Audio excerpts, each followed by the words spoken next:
Phrase of the day.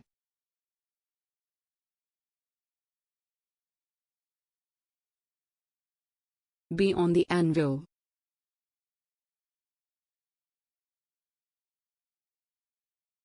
Meaning?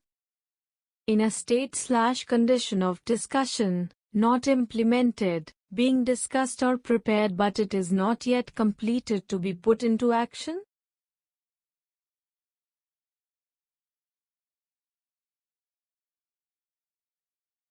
Example.